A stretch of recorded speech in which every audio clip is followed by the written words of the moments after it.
Buenas tardes, estamos hoy de nuevo aquí con Tomás García en la Fundación Gustavo Bueno en Oviedo para continuar el recorrido por su memoria personal y que nos cuente su historia.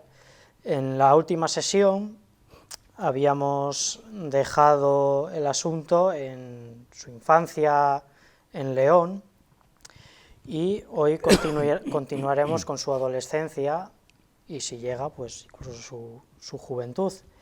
No sé si Tomás se dejó algo en el tintero el otro día o si quiere proseguir con sí. lo siguiente. Hombre,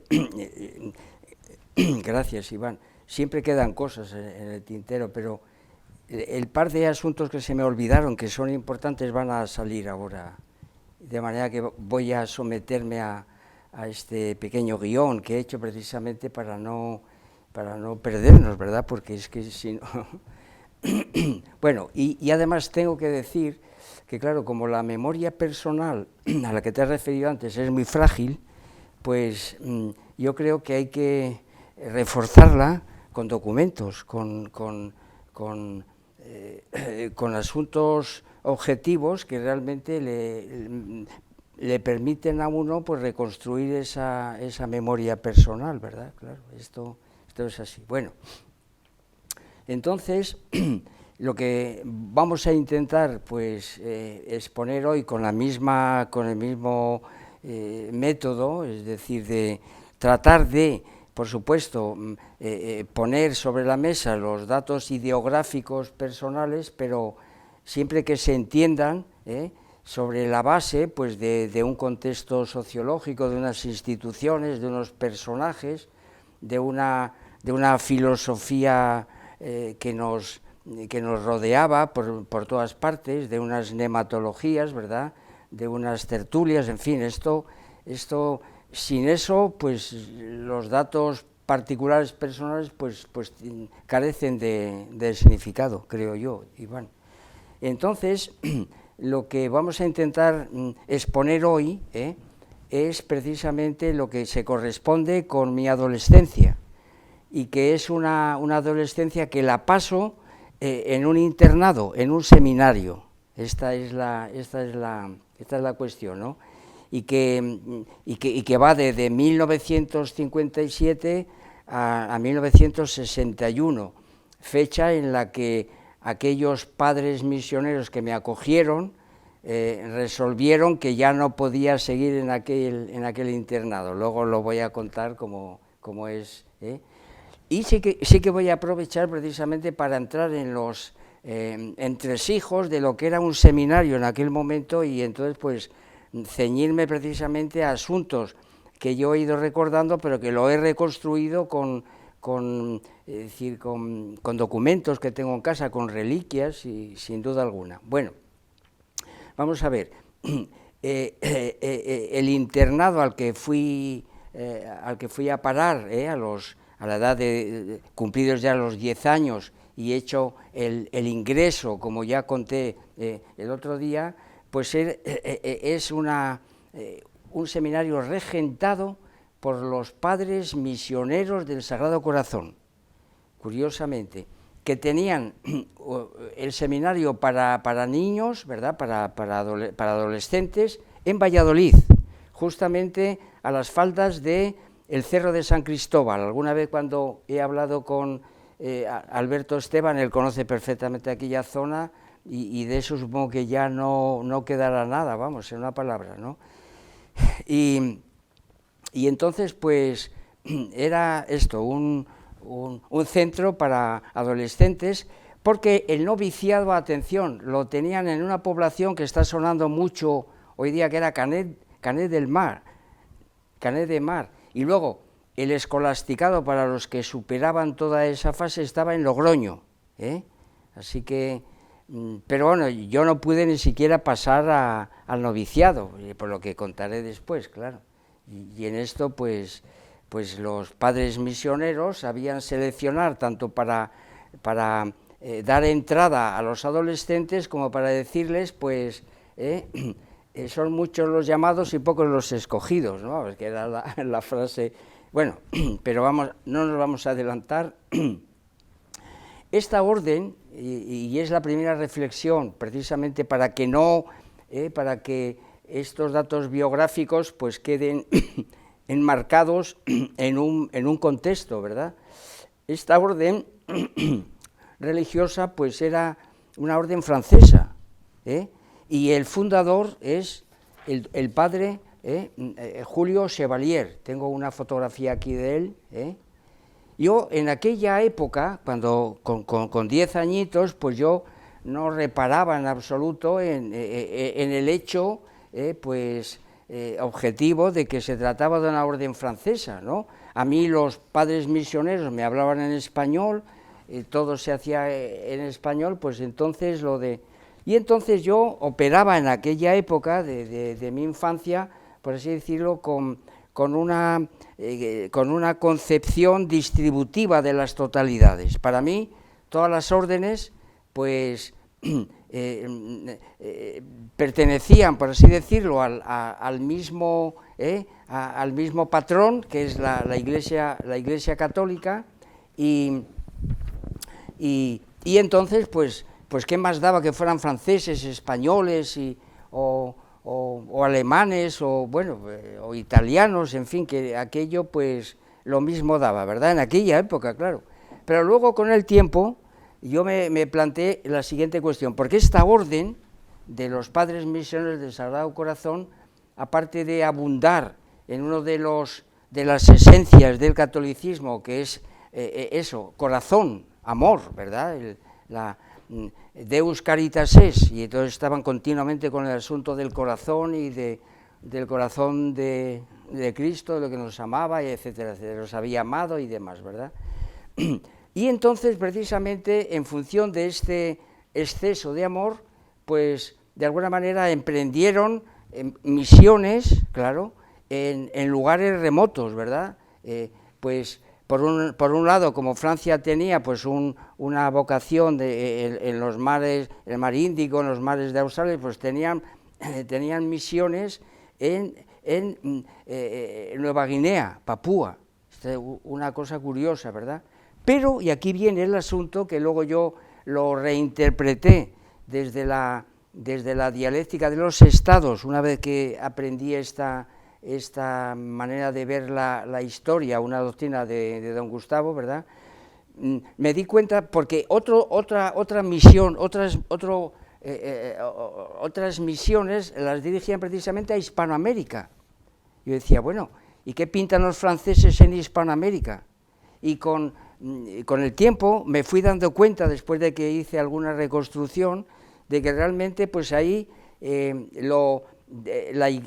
pues eso, que había que con independencia de que todos los religiosos pues participaran de unas notas distributivas desde la Iglesia Católica, pues aquí lo importante eran las iglesias nacionales, y no es lo mismo la Iglesia Nacional Francesa que la Iglesia Nacional Española, y entonces pues con el tiempo me di cuenta de que en el fondo los franceses todavía estaban, y pues por supuesto esta es una orden contemporánea francesa, subvencionada por dinero del gobierno francés, claro que esto hay que decirlo todo, ¿verdad?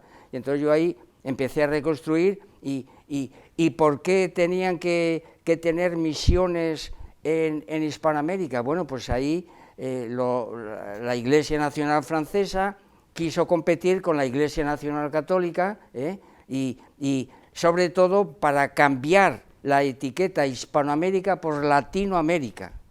Esto yo después lo pude constatar. A los 10 años uno no se entera de esto, claro, naturalmente, es una cosa completamente...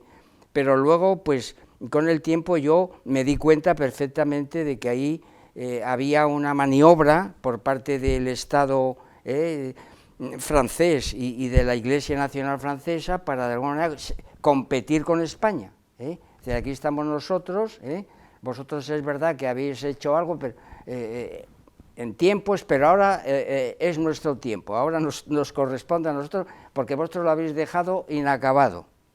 Esta es la cuestión, este es el asunto. Vamos, me estoy refiriendo naturalmente a una tesis monumental que es la tesis de los 12 apóstoles en la época de Hernán Cortés. Traigo aquí este magnífico libro, entre los cuales hay 2 leoneses, Fray Martín de Valencia Don Juan y Santo Toribio de Mayorga. Luego hablaré un poquitín de este asunto, porque esto estaba naturalmente en la mente de todos nosotros, ¿verdad? Que aquellas misiones de la época de Hernán Cortés, pues no habían concluido, y entonces, pues en función de eso había que proseguirlas. Bueno, pero claro, los franceses, desde su concepción, desde su nacionalismo francés, decían: nosotros lo vamos a mejorar, nosotros somos, aquí estamos para... Y nosotros en aquella época, pues, no sé, comulgábamos con aquel asunto. Bueno, esto me parece que era una manera de dar entrada precisamente a este rasgo de la adolescencia, ¿verdad?, que estuve pues allí en este centro, en este internado. Bueno, entonces, de entre las cosas que voy a contar de un internado, como era en aquel momento un seminario en la época franquista, fíjense ustedes, 1957, que es cuando yo ingresé, pues desde luego los padres misioneros, para reclutar, se las gastaban muy finos, es decir, que no podíamos entrar cualquiera, Bueno, el contacto con los padres misioneros se lo dio a mi padre un compañero suyo, de Correos, ya hemos hablado de él, y le habló maravillas de que era un internado muy sano, que había muy buen ambiente, que salíamos con el bachillerato, en fin, todas estas cosas. Mi padre no quería en absoluto, él creía que yo tenía que estar en casa y estábamos muy bien. Mi madre tampoco quería, sin duda alguna. El único que apostó por mi vocación, bueno, fue una aventura, a mí se me llenó la cabeza con aquello de las misiones y de Guatemala y demás, bueno, pues casi nada, ¿no? Y el único que apostó por mi vocación fue mi tío el poeta, una cosa curiosa, ¿verdad? Y además, pues decir que de tal manera él era partidario de que yo emprendiera ese camino, que incluso costeó los gastos. Él tenía un sueldo mejor que el de mi padre. Fíjense que de alférez provisional pues llegó hasta teniente coronel, ascendiendo. Como ya dije, formó familia, casándose con una hermana de mi madre y yéndose a Madrid. Tuvieron dos preciosos hijos, ¿verdad? Y él constituyó una familia nuclear, pues muy... Pero, sin embargo, seguía manteniendo con nosotros un vínculo muy estrecho, hasta el punto de que él pues fue el que costeó, porque había unos gastos anuales, y entonces, claro, el sueldo de mi padre era un poco más bajo, y no llegaba para 5 bocas que eran en la familia, ¿verdad? Bueno, el caso es que llega el padre misionero a mi casa, y no crean ustedes que, pues muy bien, este chico, lo apuntamos. Él hacía un examen en toda regla, y entonces, ¿qué es lo primero que hacía? Y además pedía documentos, no... Primera cuestión, cartilla escolar, a ver cómo están los estudios de este chico. Bueno, aquí naturalmente, aquí ya tenemos una fotografía, que podemos ponerla como... Vio la cartilla, y vio, por supuesto, había unos resultados estupendos, extraordinarios, claro, 10 por todas partes. Lo del espíritu nacional, aquello que les conté, pues dijeron, ¿y esto? Mi padre le explicó el asunto de que al no pertenecer a la OGE, pues que el maestro no lo consideró. Bueno, entonces, primer examen, estupendo. Bueno, luego estaba naturalmente el ingreso, es decir, que la preparatoria de sobresaliente y el ingreso pues igual, claro, había hecho un examen extraordinario, no solo por haber tenido, como, vamos allá, esto es, aquí está, no solo por haber tenido, aquí está, no solo por haber tenido a este gran maestro. Tengo que decir que también le reconozco no solamente a don Alberto, sino a don Francisco, y ya dije el otro día que eran de signos políticos contrarios y se llevaban extraordinariamente, que yo lo puse como ejemplo de reconciliación, ¿verdad? Sino también la ayuda inestimable de mi padre durante el periodo ese de lo que es, pues, la afección pulmonar, que claro, era una cosa seria, porque el segundo examen, el primero era naturalmente el rendimiento escolar, hasta ahí muy bien, ¿no? Un examen de ingreso que con las puntuaciones que obtuve demostraba que realmente conocía lo que entonces se estudiaba, que era la Enciclopedia Álvarez, con todos sus apartados de geografía, historia, matemáticas. Bueno, si tienen oportunidad de verla, de echarle un vistazo, pues eso, verán que es un compendio de saberes, y en el examen de ingreso, además de dar cuenta de todos estos pormenores de literatura, geografía, historia, problemas de matemáticas, sobre todo quebrados, ¿verdad?, pues nos hacían un dictado, y si tenías una falta de ortografía ya no podías seguir, ¿verdad? 2, me parece, una te la permitían. Con 2 ya quedabas suspendido, ¿verdad? Tenías que hacer una redacción, y luego contestar a todas estas preguntas, de manera que era un examen, vamos, aquello que dije yo en su momento de que el sistema educativo pues era potente, porque naturalmente exigían, se medía, y bueno, pues estos 3 documentos en relación a este asunto, claro, también me pidieron cuáles eran los textos que había estudiado, y claro, Álvarez, les hablamos de don Alberto y demás, y de don Francisco, y bueno.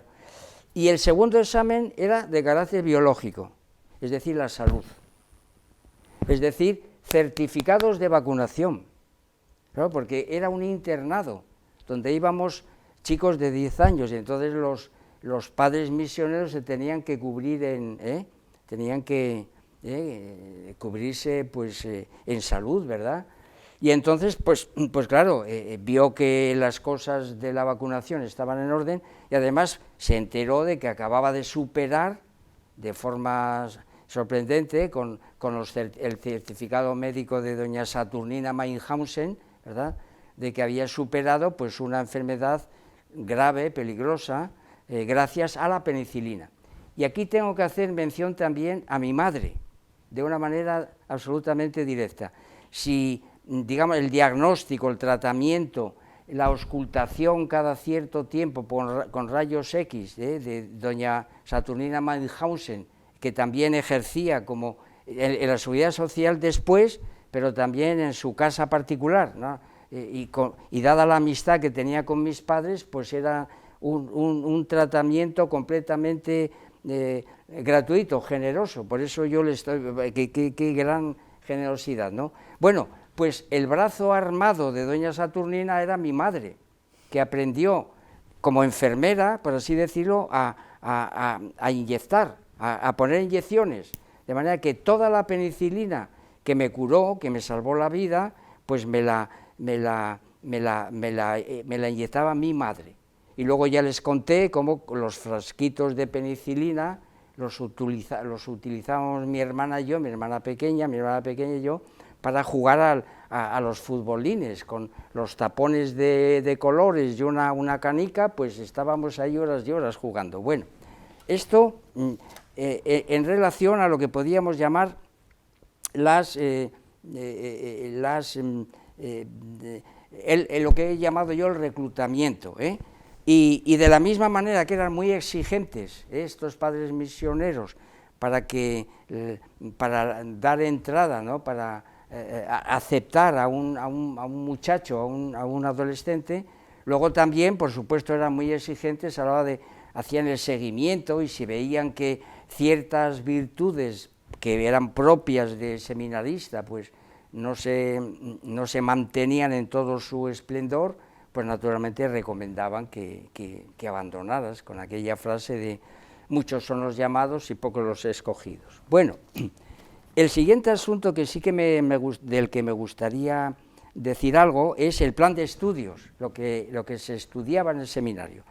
Bueno, aquí estos padres misioneros pues habían alcanzado, tenían un convenio con el Ministerio de Educación, según el cual, claro, como no dependían los profesores del ministerio, sino que eran nombrados por la propia orden, pues de alguna manera nos concedían la posibilidad en ese seminario de hacer el bachillerato elemental con una condición de que en vez de 4 años hiciéramos 5, y nos convalidaban solo 4, es decir, que teníamos que estudiar un año más, y esto lo hacía el ministerio pues con mucho sentido práctico, porque sabía el ministerio que además de las asignaturas propias del bachillerato normal, pues en los seminarios se hacían otras cosas que de alguna manera restaban a lo que sería el tratamiento de las disciplinas troncales, ¿verdad?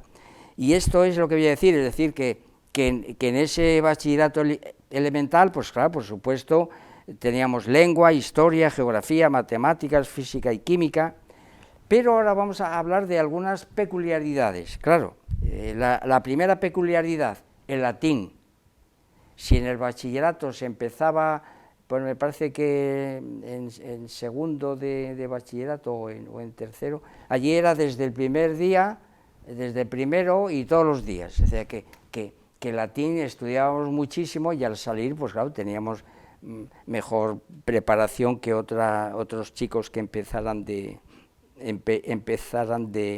cero. La formación del espíritu nacional se la encomendaron estos padres misioneros a un maestro foráneo que vivía en Valladolid y que a la vez pues tenía, porque nos lo dijo varias veces, carnet de falangista, que es una cosa curiosa. Era un hombre muy bien formado, tenía una gran oratoria y aquello nos lo explicó pues con pelos y señales. A la vez era gran conocedor de la literatura, entonces combinaba el espíritu nacional, pues qué sé yo, con los grandes poetas españoles, en fin. Tengo buen recuerdo de don Alejandro, que se llamaba este hombre. Bueno, y otra de las peculiaridades de la formación de un seminarista era el solfeo, clases diarias, es decir, que había que solfear, había que saber solfear, porque pues eso, el canto en la iglesia pues era una cosa necesaria, y entonces pues teníamos que tener nociones de solfeo. ¿Qué digo nociones? Clase diaria de solfeo, y era una cosa, bueno, do, re, mi, fa, sol, bueno, hasta había momentos en los que nos parecía un poco abrumador. Sin embargo, en mi caso, la cosa no fue tan abrumadora, porque en el seminario existía naturalmente un coro, y entonces pues en este coro también hacían selección de voces, y de los que vamos a poner, habría 100 adolescentes allí, pues un coro de unas 20 personas, claro, seleccionaban las voces, y entonces pues vieron que yo pues tenía oído musical, es decir, que sabía no solamente solfear, sino entonar, cantar, y entonces pues me escogieron primero como voz blanca, claro, esto es así, ¿verdad? Entonces había un encargado del coro al que yo recuerdo con muchísimo afecto, era el padre Rufino, aunque tenía muy mal genio, nos reñía mucho, a mí varias veces, vamos, en una palabra, y voy a decir por qué. Claro, primero porque siendo voz blanca, pues me había aprendido unas partituras con un registro, pero cuando me cambió la voz, me pusieron en el grupo de los bajos, y entonces, pues claro, los registros cambiaban y algunas veces me equivocaba. Entonces el padre Rufino tenía un oído agudísimo, pues claro, me corregía, con la batuta, no me daba porque estaba un poco alejado de mí, pero en fin, este es el asunto. Entonces había dos padres misioneros que sabían tocar el órgano, no había, bueno, armonio, claro, el equivalente, no había órgano en aquella capilla, ¿verdad?, pero sí un armonio que sonaba bastante bien, claro, y hacía las veces, que era un vasco, el padre Sadberro, y el padre Indar, catalán, fíjense ustedes, qué cosa tan curiosa, ¿verdad? Ahí estábamos reunidos de todos los pueblos de España. Y ya saben ustedes, pues, que para mí se abre un nuevo campo al ámbito de la música que no me era desconocido, ¿no? Ya saben ustedes que durante mi infancia, ya conté, que la música pues tenía presencia en casa. Primero, desde el punto de vista instrumental, porque mi padre tocaba la bandurria, y entonces pues, y había partituras por ahí encima, y luego, esto desde un punto de vista de lo que sería la música instrumental, pero luego ya les conté la afición de mi abuelo, a escuchar los conciertos dominicales de la Condesa, a los que nos invitaba de una manera muy aguda, es decir, venid, y si venís y os sentáis conmigo, os compro un helado. Esto es, de manera que música instrumental, de piezas de zarzuela, pero marchas militares, claro, marchas de Semana Santa, todo esto se interpretaba allí en aquel kiosco. Espero que el de Oviedo se restaure pronto.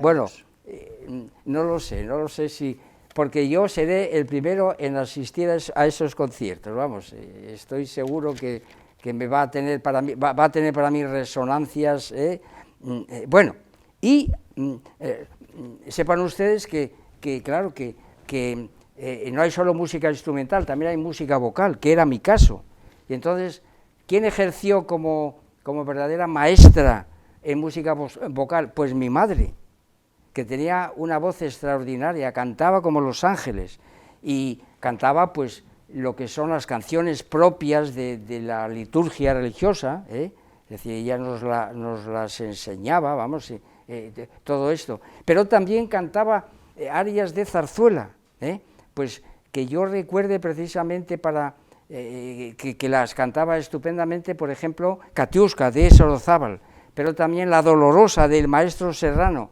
algunas de esas piezas. Por eso yo ahora mismo tengo verdadera veneración por estos dos músicos españoles, Sorozábal y Serrano, ¿verdad?, estos dos grandes maestros. Pero yo también le escuché a mi madre, pues qué sé yo, por ser mi padre de Segovia, y pues la del Soto del Parral, por ejemplo, aquella entonaba perfectamente, pero bueno, también pues piezas de la Gran Vía, por ser ella madrileña, piezas pues de la verbena de la Paloma, de la Revoltosa, bueno, en fin, un sinfín de manera que como ven ustedes, pues mi madre también ejerció, si realmente entre doña Saturnina y ella me salvaron la vida, pues mi madre contribuyó, por así decirlo, a la educación musical de la voz, que luego pues por eso me escogieron allí, ¿verdad? Bueno, ¿y qué es lo que cantábamos en el seminario? Porque esto es muy importante, claro. Pues cantábamos, naturalmente, sobre todo nos ensayábamos para cantar dignamente los oficios de Navidad, porque en el seminario no había vacaciones de Navidad, teníamos que estar en el internado, y lo mismo pasaba con la Semana Santa, solo nos daban, como contaré después, un mes en el verano, ¿verdad? Y entonces, en Navidad, pues eso, todos los oficios de Navidad, los conocíamos al dedillo, ¿verdad?, sin duda, y lo mismo con los oficios de Semana Santa. Y otra cosa que se cantaba mucho en el seminario, y aquí además pues hay que hacer mención a Tomás Luis de Vitoria, eran piezas fúnebres para el Día de los Santos. Yo traigo aquí una muestra clarísima, Misa pro defuntis, esto, y piezas similares, y pues esto, hay que saber que pues eso, el padre Rufino, pues claro, naturalmente conocía a Tomás Luis de Vitoria, y entonces traía piezas de esa talla, precisamente para que los cánticos fúnebres pues tuvieran altura, como es así, ¿verdad? Bueno, ¿qué más podemos decir de...? Desde luego, otra asignatura especialmente diferente a la que se podía dar en el instituto, en mi caso, era la religión. Es decir, la Sagrada Biblia era, por así decirlo, un estudio permanente, vamos. El Antiguo Testamento, pero sobre todo el Nuevo Testamento lo conocíamos al dedillo, es decir, que era pues un versículo cualquiera y lo sabíamos localizar. Esto pertenece a San Juan, esto pertenece a San Marcos, en fin, era... ¿Y por qué? Porque nos examinaban, y entonces uno tenía que saber exactamente, pues, cómo se las gastaba un evangelista u otro, vamos, así de claro. ¿Qué otros? Ah, bueno, la educación física. Aquí sí que me conviene, vamos, decir un par de palabras para hablar aquí de otro padre misionero, el padre Carbonell, catalán también, como el padre Indar, que se encuentra con una educación física en la que antes de llegar él, bueno, por ejemplo, pues llegó al año siguiente de ingresar yo, pues se hacía gimnasia sueca, o simplemente pues jugaba al fútbol, que era un deporte habitual allí. Entonces el padre Carbonell implantó en el seminario el atletismo. ¡Ay, amigo!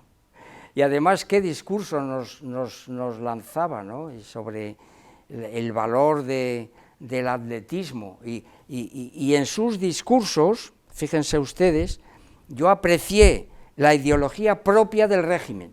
Es decir, que el padre Carbonell incorporó lo que el régimen pensaba sobre el deporte, que no era, que había que superar, acuérdense de que Victoriano Kremer en sus comentarios deportivos pues era muy irónico, y realmente su ironía iba dirigida contra Moscardó, pues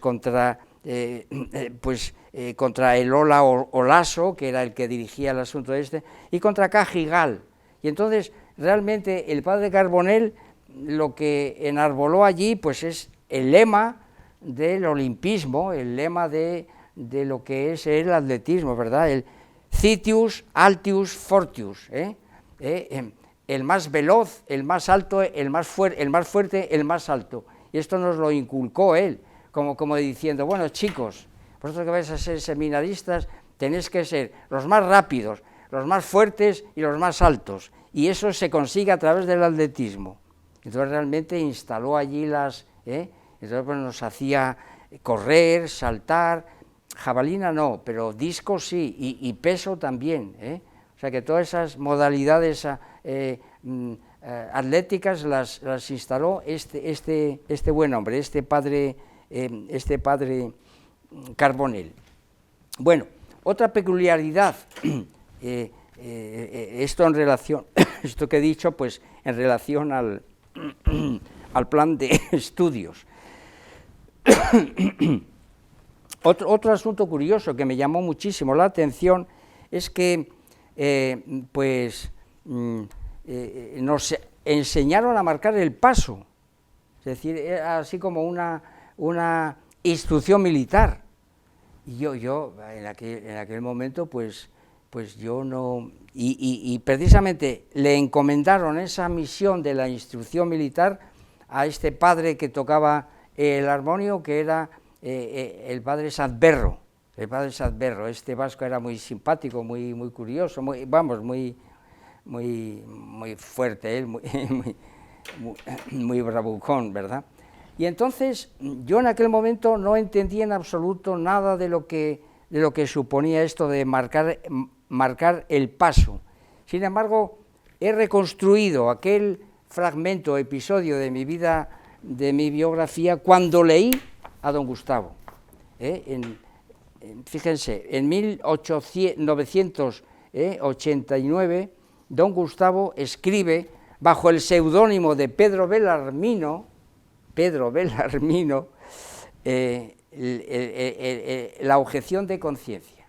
Vamos a ver, yo cuando leí esto dije, uy, que esto se parece mucho a lo que escribe don Gustavo, y un día tuve la curiosidad de decirle, don Gustavo, este que firma como Pedro Belarmino, ¿no será usted? Y entonces me echó una sonrisa pícara y dice, sí, sí, claro, soy yo.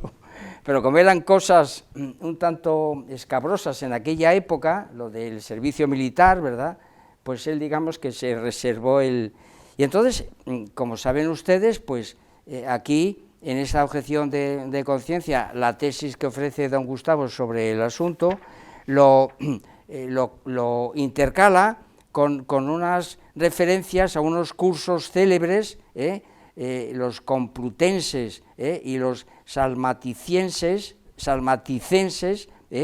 de 1633 a 1701 y 1631 a 1712, donde los padres carmelitas, precisamente, pues ofrecían cómo debían de ser las pautas de la confesión, pero también las relaciones entre la Iglesia y el ejército.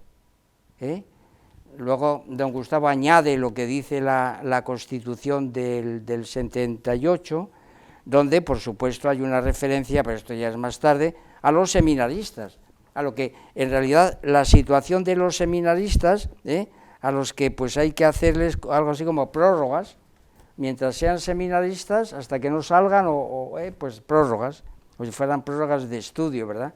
Esto en el 78, Pero, sin embargo, el texto a mí me dio que pensar, vamos, en una palabra, pude reconstruir el asunto, y es que ya desde la Edad de Oro, pues, digamos, el pensamiento público español tiene muy en cuenta, porque aquí cita don Gustavo todos los que participaron en aquellos cursos, tiene muy en cuenta que, bueno, que las cuestiones militares no pueden ser ajenas a la Iglesia, que tienen, y entonces aquí hay pues cómo tenían que confesar los carmelitas a los soldados, cuando cometían, pues, atropellos, vamos, en una palabra, que yo me di cuenta entonces que los padres misioneros, pues, sabían hacer las cosas, es decir, que no era una cosa absolutamente gratuita, ¿verdad? Bueno, el asunto de la objeción de conciencia, eso es. Entonces, otro tema que realmente creo que tiene mucho interés para saber cómo se las gastaban los padres misioneros, era el capítulo que podríamos llamar de ejercicios espirituales. Esto, claro, son palabras mayores, ¿verdad? Claro, por eso el Ministerio de Educación de aquel tiempo sabía que había que añadir un año más, porque en los seminarios había, pues, interrupción, por ejemplo, del curso escolar. Hoy día se interrumpe para hacer la Semana Blanca y no sé qué más, aquella época no, aquella época había que cumplir todos los días, incluso los sábados teníamos clase, ¿no?, sin duda, y entonces, pues, en aquella época pues había más seriedad que ahora, claro, sin duda alguna, es decir, que había que cumplir un número importante de horas lectivas, y el Ministerio se daba cuenta de que en un seminario, pues, esas horas lectivas quedaban disminuidas por cosas como esta, ¿verdad? Bueno, ejercicios espirituales, y además en el seminario había una figura, además del director, ¿verdad?, y que hacía las veces también, pues, de jefe de estudios también, sin duda, pues había un padre espiritual, que de alguna manera se ocupaba precisamente de organizar los ejercicios espirituales y después hacer un seguimiento a cada uno de nosotros, a ver cómo nos había afectado aquellos ejercicios espirituales, si nos había beneficiado, etcétera. Bueno, era una cosa curiosa. Se hacían una vez al año y tenían un tiempo, pues igual una semana, y entonces pues había dos elementos fundamentales. Teníamos que hacer aquellos ejercicios espirituales donde lo que hacíamos era escuchar discursos muy curiosos, que les voy a contar, algunos de los cuales los recuerdo perfectamente, ¿verdad?, pues en silencio absoluto, es decir, si nos pillaban hablando entre nosotros, pues teníamos un castigo monumental, vamos, de ponernos de rodillas o lo que fuera, ¿no?, durante unas cuantas horas. Y luego abstinencia. Abstinencia no es que se comiera mucho en el seminario, más bien la comida era frugal, ¿no? Frugal. Pero durante ese periodo yo notaba que los alimentos bajaban y sobre todo que no había carne. Eso, acaso a lo mejor pues porque se hiciera en tiempos de Cuaresma o lo que fuera, el caso es que yo eso lo recuerdo, ¿verdad? Y entonces, pues, ¿en qué consistían aquellos ejercicios espirituales?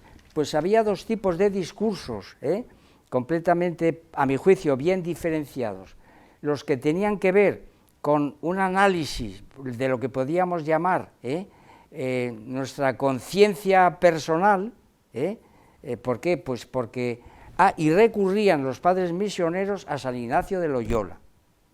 Es decir, esto para que vean ustedes de que aunque la orden fuera francesa, pues luego los procedimientos y los medios pues tenían que ver con la tradición española. Tomás Luis de Vitoria, San Ignacio de Loyola, en fin, solo de una manera a posteriori he podido yo reconstruir esto de las pretensiones francesas en Hispanoamérica. Bueno, pues esto es, ¿no?, lo que podríamos llamar la conciencia práctica de un buen seminarista, ¿verdad?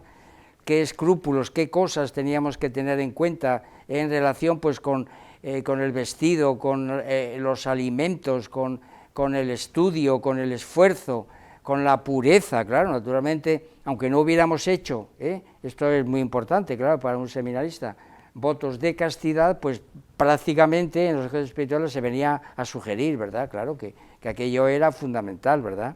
Que nosotros estábamos hechos para el celibato y no había otra posibilidad. Bueno, pues esto, bueno, yo con el tiempo y después de leer naturalmente los ensayos materialistas de don Gustavo y el ego trascendental, pues yo me doy cuenta que lo que se hacía en aquellos ejercicios espirituales pues era definir lo que podía ser algo así como la conciencia práctica de un seminarista. Esto que don Gustavo en ese excurso fabuloso de los ensayos materialistas llama la esfera o conciencia práctica. Es decir, el ejemplo más claro de materialidad segundo-genérica, M2, es decir, que ahí había una materialidad, sin duda alguna, ¿verdad? Y que tenía que ver luego, precisamente, pues con la acción, por eso era una conciencia práctica. A ver lo que haces, muchacho, en relación a todos estos asuntos, a la alimentación, al vestido, al estudio, a las relaciones, etcétera, etcétera. Vamos, conciencia, la conciencia práctica era un auténtico examen de conciencia, ¿verdad? Y luego el padre espiritual nos lo recordaba continuamente después de los ejercicios espirituales. Y luego había otro tipo de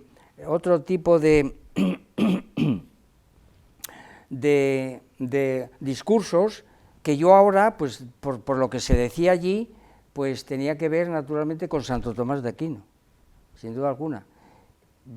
A lo mejor algunos de los padres pues tenían en cuenta, yo qué sé, la escolástica española, pues qué sé yo, Suárez, Báñez, Molina, pero yo ahí lo que veía era sencillamente variaciones sobre lo que podíamos llamar la doctrina de los sacramentos, que es un tratado de Santo Tomás de Aquino, pues monumental, ¿verdad?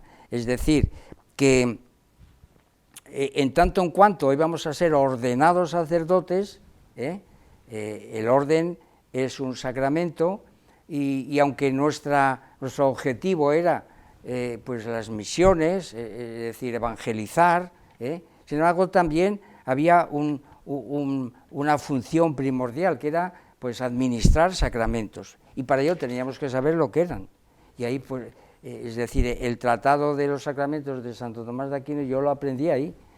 Después cuando lo fui a estudiar dije, hombre, a mí esto me suena, y claro, es que eso,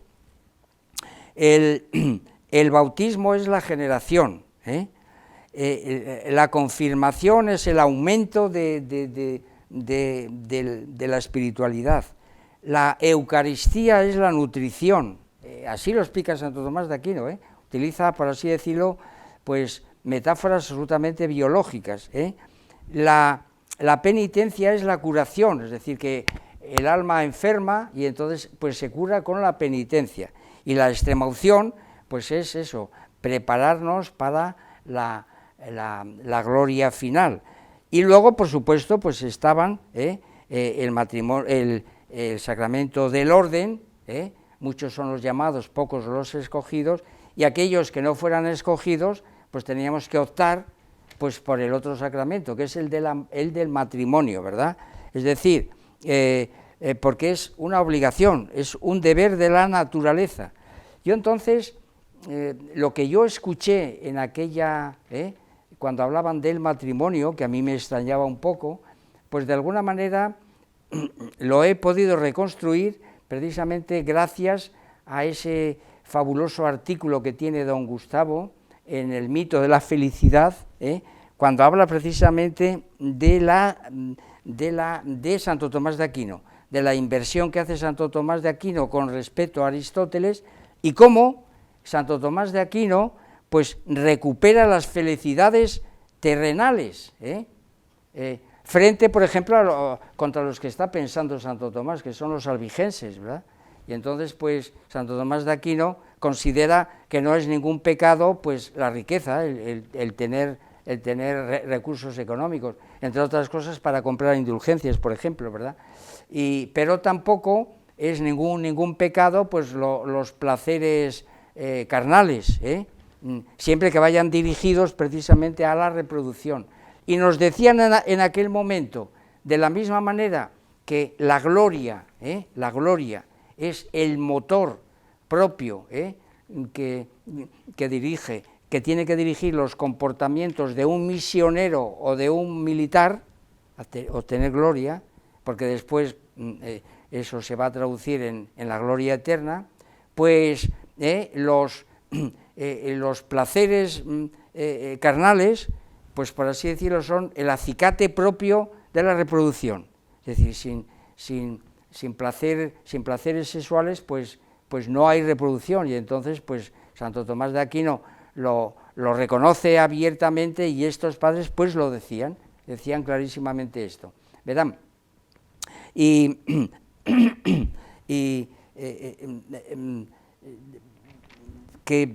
yo vamos, me di cuenta de que ahí pues Santo Tomás de Aquino había hilado fino, porque precisamente su pensamiento está dirigido contra una secta diabólica, los albigenses, que precisamente, como saben ustedes, además de atacar a la Iglesia, incendiar y demás, ellos propugnaban precisamente una especie de celibato universal. Para ellos la relación sexual pues era una cosa pecaminosa, aquello era diabólico, ¿verdad? Y entonces, pues claro, desde esa doctrina, pues no había recurrencia de la especie y no había reproducción, y por tanto no se cumplía otro de los mandamientos de Dios, que era creced y multiplicaos. Esto nos lo explicaban así, y es una concepción materialista, que yo luego la he encontrado en el mito de la felicidad perfectamente, una cosa parecida, decían aquellos padres misioneros. Hombre, claro, sin el fundamento materialista de don Gustavo, sin duda, ¿verdad? Pero que yo he hecho esas coordinaciones y eso me ha permitido, por ejemplo, pues reconstruir este periodo. Y además también me permitió, de alguna manera, justificar algunos comportamientos de algunos padres misioneros que a mí me parecía en aquel momento pues que estaban atentando contra lo que podría llamar el celibato. Y voy a contar el caso de otro padre, el padre notario, ¿verdad?, que era profesor de física y química. Pues este era no me acuerdo de qué región era, hombre, era un hombre alto, apuesto, tenía la presencia pues de un gran actor de cine, pongamos, qué sé yo, Gregory Peck, o no sé, alguno de estos así muy llamados. Y entonces comprobábamos los seminaristas que de Valladolid subían, porque el seminario estaba a las afueras de Valladolid, más allá de las Delicias, en las faldas de lo que es el cerro de San Cristóbal. Entonces subían señoritas al seminario, y sobre todo pues con más padres, pero fundamentalmente con el padre notario, porque era un mocetón, bien plantado, y entonces decíamos, pero ¿y aquí por qué? Porque él paseaba con ellas por el patio, y era una cosa que nosotros veíamos, pero bueno, el padre notario, pero él sí que ha hecho votos de castidad. ¿Cómo es que tiene estas, en aquel momento para mí, ligerezas? Esto nos lo resolvían naturalmente en los ejercicios espirituales. Es decir, vamos a ver, chicos, el sacramento del orden, entre otras cosas, está para administrar los sacramentos. Y entonces, pues, la confesión es uno de ellos, que luego a través de la confesión se impone, podríamos decir, pues la penitencia. Bueno, era curioso aquello. Yo no sé muy bien cómo terminó este padre notario, desde luego no era buen profesor, pero era muy buena persona, eso es verdad, y de hecho pues tenía tantas visitas que realmente a uno aquello le chocaba, por lo menos le chocaba, y como los padres misioneros oían esas comidillas, pues ya en los ejercicios espirituales pues ya recalcaban que la gente que subía de Valladolid, pues subía a confesarse, y que eso era pues naturalmente una cosa maravillosa. Y entonces yo, para de alguna manera reconstruir aquel episodio que viví, pues no hay nada más hermoso que leer La Regenta. Cuando leí La Regenta, el profesor Cachero nos obligó a leerla, yo se lo agradezco enormemente, una de las lecturas más estupendas que yo he hecho. Pues les voy a leer un pequeño fragmento, porque cuando lo leí me acordé del padre notario, así de claro, vamos, esto es así, y entonces lo reconstruyo ahora de forma no filosófica, sino literaria. Bueno, ya saben que el profesor Bueno tiene un escrito muy importante para hablar de los componentes filosóficos de La Regenta, hablar de epicureísmo, estoicismo, etcétera, porque los personajes representan alguna de esas corrientes. Bueno, pues don Fermín de Pas, que era el magistral o confesor de la catedral, pues a este confesionario acudía la regenta, como saben ustedes, pues cometió pecados de adulterio y se vio implicada en un duelo, en fin, estas cosas. Bueno, fíjense lo que dice Clarín, que es, a mi juicio, para este asunto que estoy contando, dice, entonces el magistral, allá adentro, callaba, y cuando ella terminó, la voz del confesionario temblaba al decir, hija mía, esa historia de sus tristezas, de sus ensueños, de sus aprensiones, merece que yo medite mucho. Su alma es noble, y solo porque en este sitio yo no puedo tributar elogios al penitente, me abstengo de señalar dónde está el oro y dónde está el lodo,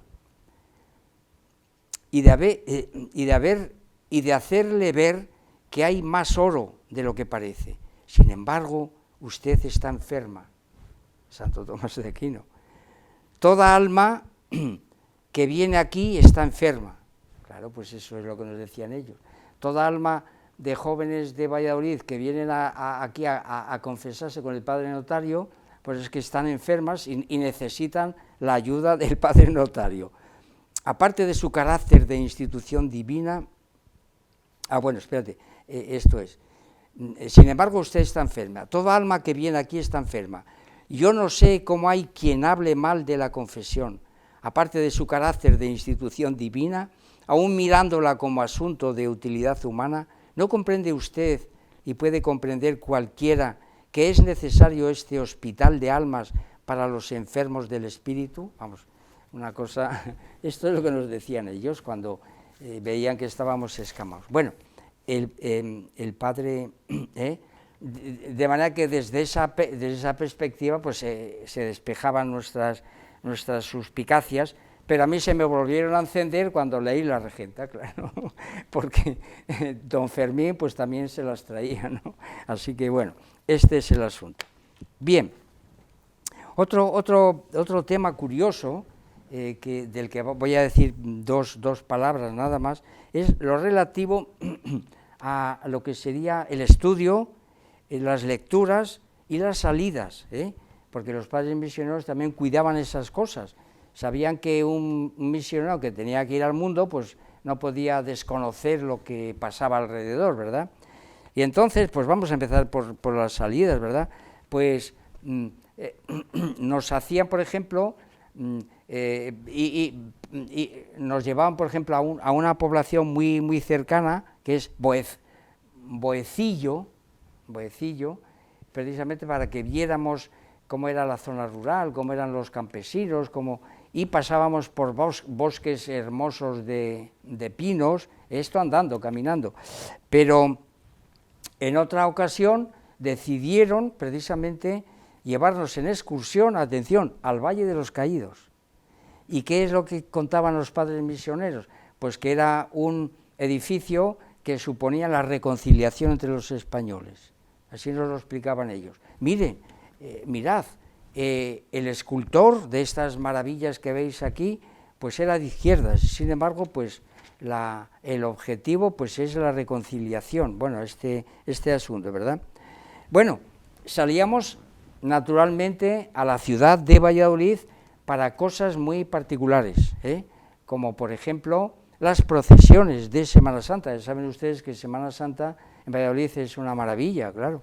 Entonces, pues, sobre todo las procesiones diurnas, esas sí que nos sacaban a verlas, vamos. Tardábamos casi una hora en llegar, o 3/4 de hora desde el seminario a... Pero el caso es que nosotros veíamos aquello y estábamos absolutamente, pues eso, enganchados a... bueno, claro, y nos hacían participar en la cabalgata de los Reyes Magos, la cabalgata de los Reyes Magos.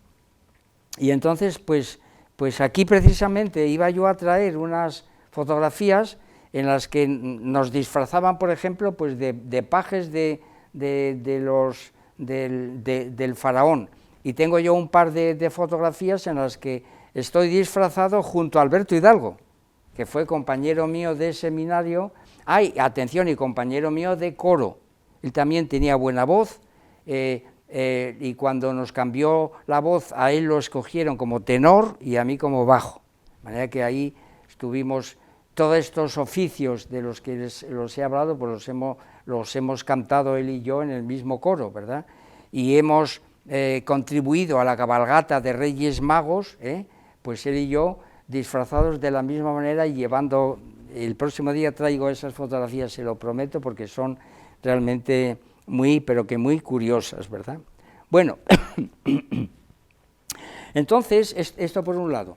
Y si ya había salidas organizadas, pues de alguna manera yo me incluí por mi cuenta otras salidas que ya eran, por así decirlo, pues extraseminaristas o algo así, ¿no? Que no eran legítimas para aquel asunto. Verán ustedes, a nosotros nos obligaban a estudiar mucho, estudiábamos solfeo, teníamos que hacer los deberes, todos los días. Llegaba, y había clases también los sábados. Llegaba el domingo y entonces, pues claro, es verdad que nos hacían oficios religiosos, y como yo era del coro, pues tenía que actuar en aquellos oficios religiosos. Luego nos dejaban jugar al fútbol, pero por la tarde nos metían en el estudio. Y entonces, pues, había un tiempo para ciertas lecturas, para ciertas lecturas, pues, por ejemplo, una lectura, el libro de la selva. El libro de la selva lo conocíamos bien porque este profesor de atletismo, el padre Carbonell, que era a la vez profesor de francés, tengo que decir que realmente no debía ser un gran experto en filología francesa, porque la mitad de la clase se la pasaba leyendo el libro de la selva. Claro, nos gustaba mucho y tal, pero claro, oye, la clase de francés, ¿dónde está? Bueno, luego venía el Citius, Altius y Fortius y Altius, y ya estaba, ya quedaba la cosa reparada, ¿no? Y entonces, pues, había una biblioteca allí en el estudio que teníamos, donde había libros de lectura, y uno de ellos era este, pero estaban casi todas las obras de Julio Verne, de Salgari, y también estaban, atención, porque esto sí que esto lo leí yo con las leyendas de Gustavo Adolfo Bécquer, y una de ellas, que a mí me impresionó, pues fue El Cristo de la Calavera, una leyenda preciosa en la que dos amigos, pues están enamorados de la misma mujer, y entonces pues dicen, esto hay que resolverlo a través de un duelo. Y entonces pues se citan en un callejón, en el que ponen unas velas, porque es por la noche, está oscuro, y cuando se van a poner uno frente a otro para ver quién gana aquel duelo y quién se queda con la mujer, porque les pareció que era la forma más caballerosa eran amigos, pues resulta que la vela se apagaba, y entonces era una calle que era la calle de la Calavera, ¿no? Entonces se apagaba siempre, con lo cual ellos llegaron a la conclusión de que aquel Cristo de la Calavera, que era así como se llamaba, pues no permitía aquello, que aquello era atentar contra los mandamientos de la ley de Dios, no matarás, ¿verdad? Esta es la cuestión. Y bueno, esto por un lado, ¿verdad? Pero luego, una vez que nos habían dejado, pues pongamos 1 hora y media o así, de hacer estas lecturas, todos nosotros pues nos íbamos diciendo, ¿has leído esta obra de Julio Verne? Bueno, es un tipo de literatura de aventuras, de leyendas, etcétera, pero bueno, que a la vez también nos daba. Pues luego teníamos que estudiar, hasta que llegara la cena, o a lo mejor el rezo del rosario, pues que también ese era un asunto que se tenía que hacer, pues tenemos que estar estudiando, y entonces, pues yo al principio, pues yo qué sé, de 10, pongamos a 13 años, pues me quedaba allí como pero luego, el último año, pues ya se me hacía muy cuesta arriba, y entonces, pues, como ya nos habían enseñado cómo ir a la ciudad, pues yo algunos de esos domingos me escapaba. ¿Y a dónde iba? Al Campo Grande. Los que no conozcan Valladolid, pues ya saben que es un parque precioso, donde hay animales, hay estanques, bueno, una maravilla, y yo entonces me pasaba allí la tarde. Esto fue uno de los motivos por los cuales, pues, llegado el momento, pues los padres misioneros dijeron que, claro, que aquellas faltas pues eran un tanto graves, ¿verdad? Esto y el hecho de que yo no sé por qué incorporé una conducta, la de fumar a escondidas, ¿no? Y me pillaron infragante en una ocasión, claro, pues eso no son comportamientos. Esto debido a, y esto unido, por supuesto, a que la buena formación que yo tenía, pues la fui perdiendo porque me iba inclinando por la ley del mínimo esfuerzo, ir sacando las cosas, pero como luego sabía que mi padre me iba a sacar las castañas del fuego, como así fue, algunos años que me dejaban, sobre todo las matemáticas, pues luego mi padre me daba clases en ese mes famoso y llegaba en septiembre y sacaba sobresaliente, gracias a mi padre, claro. Entonces, pues esto es una cosa curiosa, ¿verdad? Bien, otro asunto curioso también, que tiene mucho que ver, y aquí también voy a hablar de estos compañeros que son conocidos aquí en Asturias, ¿no? Y es que bueno, en Asturias y fuera de Asturias, como uno de los ejemplos que voy a poner. Y es que los padres misioneros encomendaban cargos a los seminaristas pues para que les ayudaran en las cuestiones internas, ¿verdad? Y entonces, vamos a ver, ¿qué cargos me pusieron a mí? Más que cargos, cargas, porque era precisamente distribuir las escobas con las que barríamos, nosotros limpiábamos el seminario, y entonces pues yo era el encargado de distribuir las escobas, de guardarlas, o sea, algo así como fray escoba, bien, en fin, este era una de las responsabilidades que me encomendaron. Y la otra, engrasar balones con grasa de caballo, Y esto, como jugábamos tanto al fútbol, pues los balones se gastaban, había que coserlos y ponerles una grasa de... Esto lo digo porque frente a estos cargos que me encomendaron a mí, pues había otros cargos, podríamos decir, más selectos, como por ejemplo, cuidarse de la sacristía, cuidarse de la enfermería, cuidarse de la biblioteca de estos libros, porque de tanto manosearlos, pues se estropearon, había que arreglarlos y demás. Bueno, pues estos cargos de mayor prestigio, de mayor solvencia, pues se los encomendaban, por ejemplo, a Alberto Hidalgo, que era, naturalmente, mejor estudiante, más a lo mejor pues no cometió las trastadas que yo les he mencionado. Y también otro compañero de Alberto y mío, otro asturiano, Florencio Friera,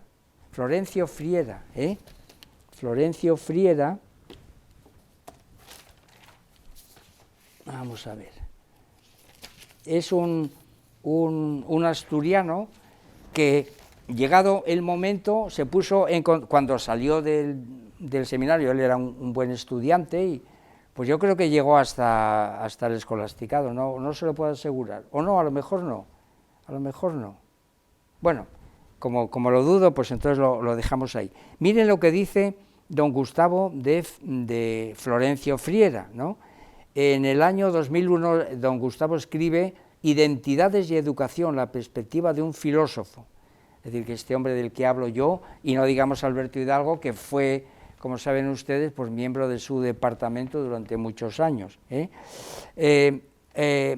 Dice don Gustavo en el enunciado titular que los organizadores de este simposio han tenido a bien proponerme como tema de mi intervención en este acto inaugural, obliga desde luego a confrontar las ideas de larga tradición, la idea de identidad y la idea de educación, pero no de cualquier modo. Los organizadores del Congreso, y sospecho que muy especialmente su coordinador, el profesor Friera, que es Florencio Friera, dan a entender que esperan que la confrontación se lleve a cabo desde la perspectiva de un filósofo. Bueno, en una palabra, que estos compañeros de los que he hablado, pues tuvieron, curiosamente, después desembocaron en la filosofía de don Gustavo, de una manera o de otra, ¿verdad? Es decir, los tres, es una cosa curiosa, ¿verdad? Esto lo digo así de... Bueno, pues voy a seguir hablando de Alberto Hidalgo por otra razón, y es porque si una de las instituciones importantes del seminario pues era el coro y la música, pues otra de las cuestiones importantes, otra de las instituciones que se fomentaron allí es el teatro, y sobre todo, me parece que allí era el encargado era el padre Arribas, puede ser, si no me falla la memoria, y entonces el padre Arribas seleccionaba sobre todo comedias, y aquí pues tienen ustedes que darse cuenta pues eso, de que en un internado pues estábamos todo el año encerrados, etcétera, y entonces pues en los días de fiesta, y entonces cuando esto ocurría, ¿verdad?,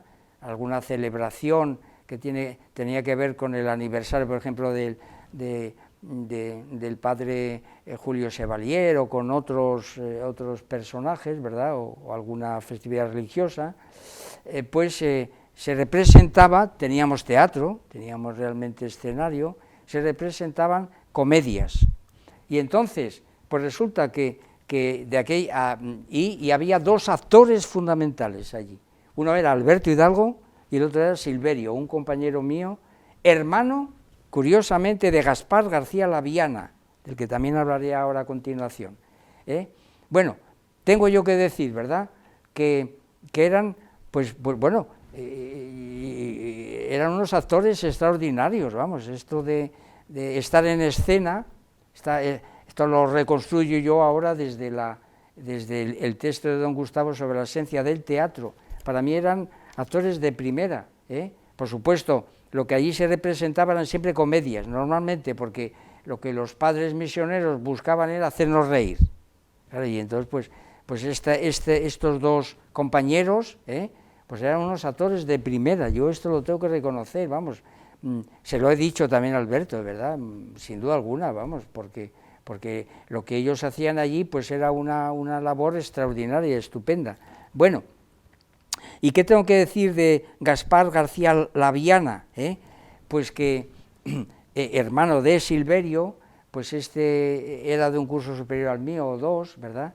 Pues este sí que hizo todo el ciclo, el seminario, el noviciado, escolasticado, naturalmente cantó misa, se ordenó y fue encomendado precisamente a Hispanoamérica. Esto es. Por cierto, mientras se esperaba jugaba al fútbol, era extraordinario, vamos a poner un ejemplo, tenía la elegancia, podríamos decir, pues de un Beckenbauer, era un auténtico mariscal en el campo, y se lo rifaban los equipos pues igual el propio Real Valladolid había pensado en ficharlo, no me extraña, desde luego, equipos de inferior categoría estuvieron detrás de él, pero claro, él estaba pues pensando en Guatemala, y Hispanoamérica, de Guatemala a El Salvador, donde fue, como saben ustedes, asesinado. En Nicaragua. Nicaragua, eso es. Pero él estuvo en Guatemala, El Salvador, Nicaragua, por toda esa zona. Y entonces, el lugar del asesinato, tú me aseguras que es Nicaragua. Allí es héroe nacional, prácticamente. Sí. De hecho, es ahora, a principios de diciembre, el aniversario de la muerte. Pues muchas gracias, hijo, mira que me has ayudado a...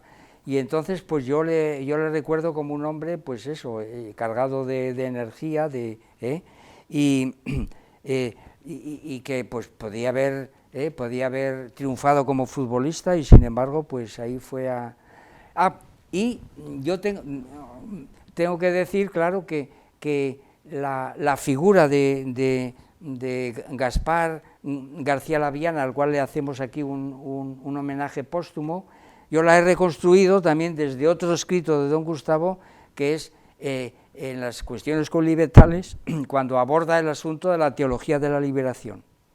Y el padre Yacuría, pues le ocurrió una cosa parecida, vamos, sí, sin duda alguna. Es decir, que para reconstruir todo esto, ven ustedes la enorme importancia que está teniendo para mí los textos de don Gustavo. Y a la vez decir que 3 seminaristas de esta orden vinieron a parar precisamente a su escuela. En una palabra, esta es una cosa curiosa, ¿verdad?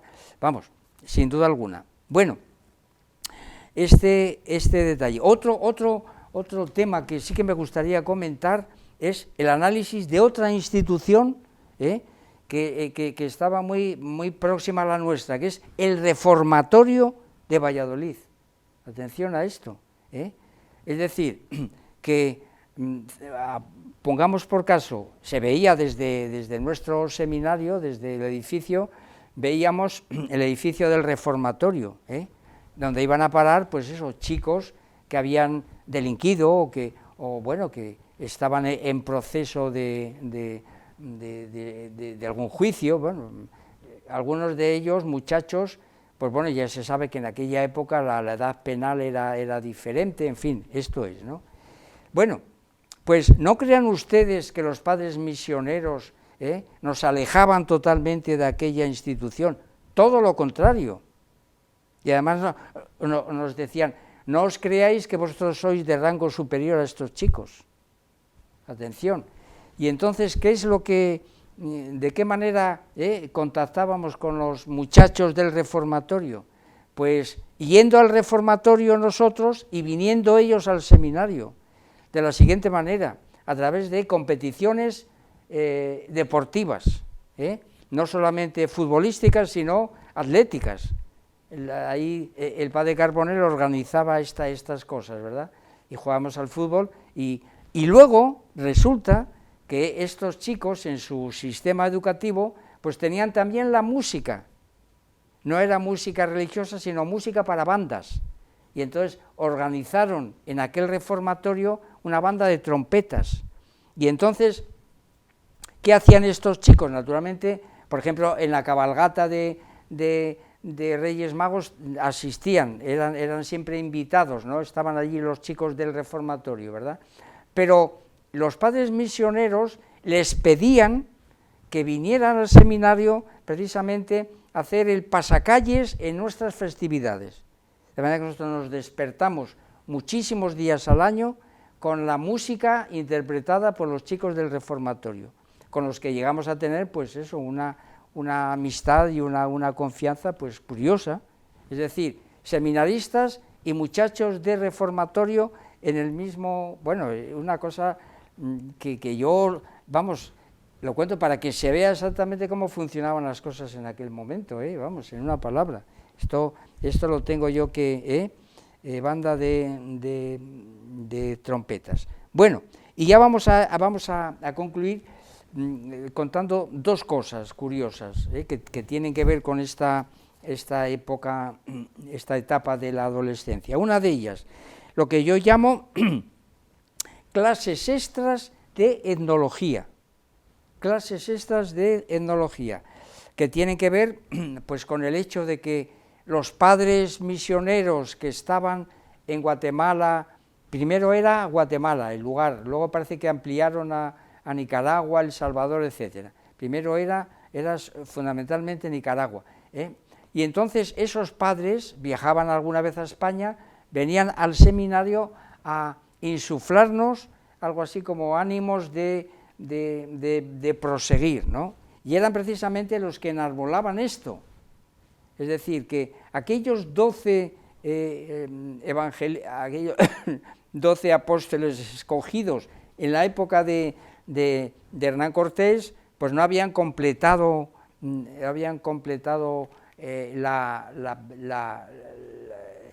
todo, es decir, que habían dejado las cosas todavía a medias, ¿no? ¿Por qué?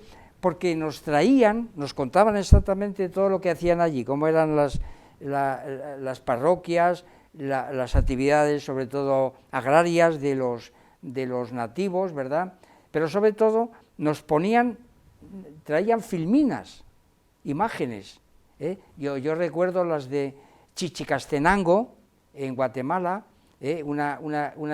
una escalinata delante de un templo, donde los nativos pues hacían operaciones que pues sonaban a superstición. Y entonces ellos nos decían, ¿veis cómo no está todo hecho? Alguna cosa pues hay que mejorar, ¿verdad? Porque estas gentes pues no conocen al pie de la letra, no conocen como conocéis vosotros los evangelios. Esto hay que transmitirlo por encima de la palabra de Dios, ¿verdad? Bueno, y entonces pues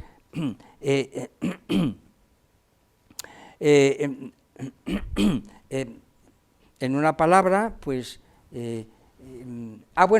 y aquello lo hacían naturalmente por las tardes, en unas sesiones donde se proyectaban las imágenes, y donde nos iban dando explicación de cada uno de los pormenores. Y aquello era etnología, clases de etnología, sin duda alguna.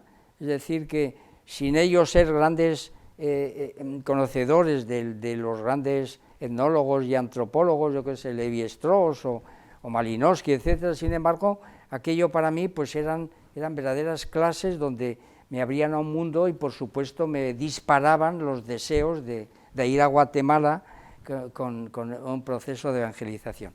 Pero en aquella sala, atención, porque estos padres misioneros lo tenían todo bastante bien atado, como verán, también había una cámara de cine. Y entonces digamos que el mundo de las imágenes, a través de estas imágenes fijas, que son las diapositivas eran clases etnológicas, pero luego, de vez en cuando, no siempre, pero en algunas festividades, nos ponían alguna película, siempre con alguna censura, por supuesto, a las que eran toleradas, pero sin embargo había imágenes, pues donde los padres misioneros veían que no era muy oportuno que las contempláramos, ¿verdad?, por si nos desviábamos o algo así, ¿verdad? Y yo recuerdo, de entre todas las películas que nos pusieron, la más, esto además es que la que recuerdo porque nos la ponían con frecuencia era Balarrasa de José Antonio Nieves Conde, una película, si no recuerdo mal, la hizo en el año 51, ¿y por qué? ¿Por qué Balarrasa? Porque es la historia de un misionero. Fernando Fernán Gómez es el que interpreta esta figura, pero un misionero que llegó al seminario después de tener una vida licenciosa, una vida depravada, y entonces pues los padres misioneros pues nos ponían a este hombre ejemplo. ¿Por qué? Pues porque este personaje estaba continuamente diciendo que la mies es mucha, y los operarios pocos. Y todo esto nos suscitaba, tenéis que ir, vamos, esta cuestión. Bien es verdad que como en esta película, quien la haya visto, pues hay algunas escenas escabrosas, aquellas en las que pues Fernando Fernán Gómez todavía no es seminarista, sino que se dedica al juego y bueno, tiene un lance tremendo cuando en el servicio militar, cuando digamos que se juega una guardia con otro compañero y por lo visto fallece. Bueno, eso le crea a él una carga de conciencia, que se mete en el seminario y se va a las misiones. Y parece que es en Alaska. Bueno, pero es igual, vamos, en una palabra. Nosotros veíamos ahí exactamente lo mismo. Y por eso nos la ponían, pues, yo creo que todos los años, de forma reiterativa, porque era una película muy apropiada para... Bueno,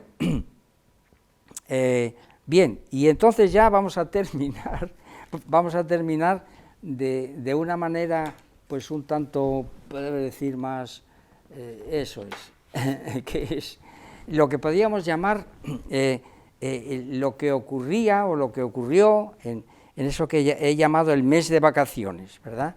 Es decir, en el mes de vacaciones los padres misioneros no nos dejaban ir en vacaciones de Navidad a casa, no, tenemos que hacer los oficios de Navidad, nada de Semana Santa, teníamos que ver las procesiones de Valladolid y hacer los oficios de Semana Santa. Pero en el verano nos dejaban naturalmente pues un mes, un mes nos mandaban para casa, pues eso, recuerdo que nos ponían en el tren, veníamos los leoneses y asturianos, en la estación de León nos despedíamos, los asturianos seguían para arriba, a mí me iban a buscar mis padres, y bueno, Bueno, ¿y qué nos decían los padres misioneros cuando empezábamos el mes de vacaciones? Fundamentalmente insistían en esto, cuidado con los bailes y con las verbenas, nada de bailes, recordad que vosotros, aunque no tengáis el voto de castidad, pues lo vais a hacer dentro de muy poco y tenéis que acostumbraros a...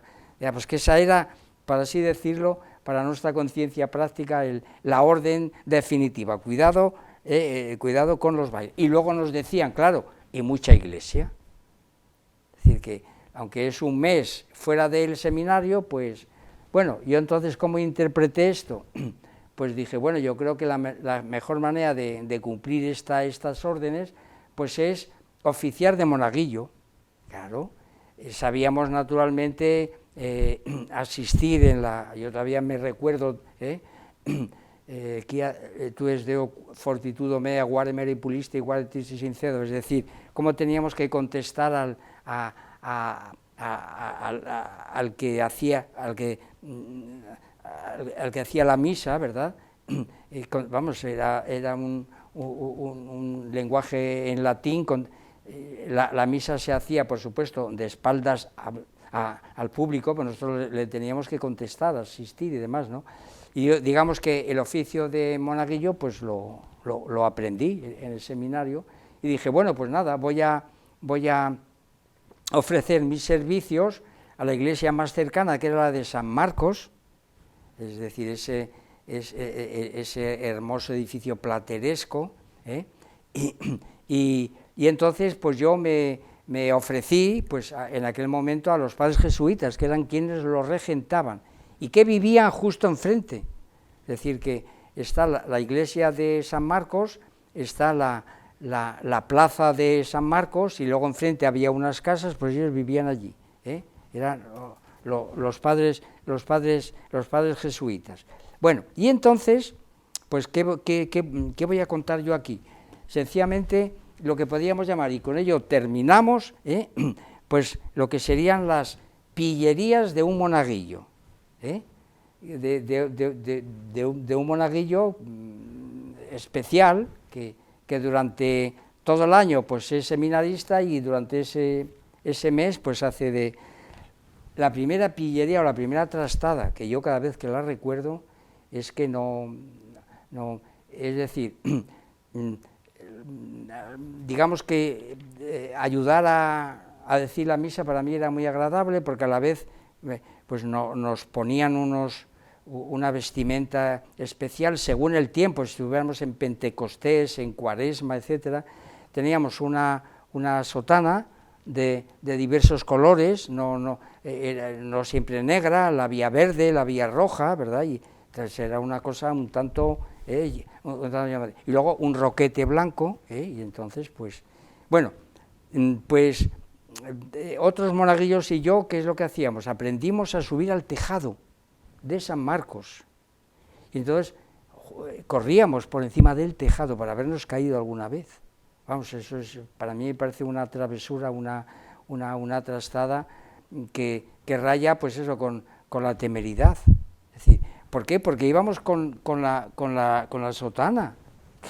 Es que nos podíamos haber tropezado y bueno, y caer desde el alto del tejado de San Marcos, pues bueno, no lo hubiéramos, yo no podría contar esto ahora, ¿verdad? Y la otra pillería, y con esta terminamos, es que una de las cosas que teníamos que hacer, claro, naturalmente, pues era pues ayudar al padre cuando a la hora, después de consagrar la hostia, pues impartía, claro, es decir, administraba la comunión, la alimentación de toda la población, alimentación espiritual, claro. Y entonces el monaguillo, para posibles problemas de que la Sagrada Hostia cayera, íbamos con la patena y la poníamos debajo de la mamola de todas las personas que comulgaban. Bueno, ¿dónde está la pillería? Pues aquí, que había una vecina nuestra, se llamaba Carmina, una nena muy bonita, ¿verdad?, hija de un policía de orden público, que a la vez también guardaba la industria lecheal y que estaba pegada a mi casa. Es decir, que yo he vivido entre un hermoso monumento eclesiástico y una industria de lecheali, Bueno, y entonces el padre de esta chiquita, pues, bueno, y entonces, atención, los padres en aquella época orientaban un poco la vida de los hijos en un futuro, y podríamos decir pues que en mi casa se habían fijado en esta chiquita, que era muy bonita, ¿verdad? Y bueno, y de alguna manera pues me habían insinuado indirectamente de que yo tenía que con el tiempo pues entablar relación con ella, ¿verdad? Y en su familia igual. Entonces, de alguna manera que ellos estaba ya acordado. Claro, esto se rompe rotundamente cuando yo me voy al seminario, ¿verdad? Bueno, pero esa niñita existía, bueno, esa niñita, esa mocita, esa doncellica, ¿verdad? Pues existía, y entonces, pues claro, ella iba a comulgar a esa iglesia, y entonces a mí se me ocurrió la trastada o la pillería de con la patena, ¿verdad?, pues darle en el cuello, hacerle unas... Claro, y ella se quedaba un poco extrañada, subía los ojos, que era lo que yo pretendía, claro, sin duda alguna. Bueno, entonces, este asunto que les estoy contando, esta pillería, propia de un monaguillo que, bueno, pues luego yo por la noche tenía unos remordimientos enormes porque aquello atentaba contra el celibato, claro, es decir, que es verdad que los padres nos habían, de alguna manera, tanto los de ella como los míos, pues veían bien que aquello, pues eso, pudiera convertirse en un emparejamiento, ¿verdad? Pues muy bien, estupendamente, porque era una forma de educar pues muy sana, vamos, por así decirlo, ¿verdad? Pero claro, yo tenía un auténtico impedimento, ¿verdad? Y entonces, pues, ¿qué es lo que hacía? Ah, bueno, como reliquia de la fábrica de leche Ali, me parece que se conserva aún la chimenea. Si ustedes van por allí, por las eras de Renueva, donde hoy están pues todos los edificios autonómicos, verán una chimenea, pues era la de leche Ali. Allí vivía esta chiquita con sus padres. Bueno, entonces aquellos escrúpulos, pues claro, yo decía, oye Tomás, ¿y el celibato dónde queda? Pero tú esto que estás haciendo, bueno, tengo unos escrúpulos tremendos. Y entonces, ¿cómo se corrige esto? Con la confesión. Y entonces me iba a confesar, pero no con los padres del seminario, sino con los padres jesuitas. Y entonces, pues claro, yo contaba este asunto. Entonces, al principio no entendía muy bien, y yo tenía que insistir, padre, pero es que soy seminarista. Y entonces él en principio no le daba mucha importancia. Yo venga a insistir, ¿verdad? Y entonces terminaba por decirme, bueno, hombre, si no va más, tampoco se preocupe. Esto era una cosa curiosísima, ¿verdad? Y entonces, pues venga, rece usted 3 Padres Nuestros, 3 Aves Marías, una salve y ya está, y ya la cosa pues está resuelta. Bueno, en una palabra que aquello, pues como ven, pues era y yo luego volví a casa, pero ¿qué es lo que ocurría? Que al domingo siguiente, pues eso, volví a pecar. Era una cosa que no lo podía evitar, vamos, en una palabra. Y entonces para mí era una auténtica tormento la existencia de esta vecina en la que yo me había fijado, mis padres se habían fijado, los suyos se habían fijado en mí, etcétera, y el hecho de que yo tenía pues la obligación del celibato. Bueno, pues con esto terminamos este recorrido por lo que hemos llamado la adolescencia en el seno de un internado que es el seminario conocido como la Pequeña Obra del Sagrado Corazón en Valladolid. Muy bien, muchas gracias. Gracias.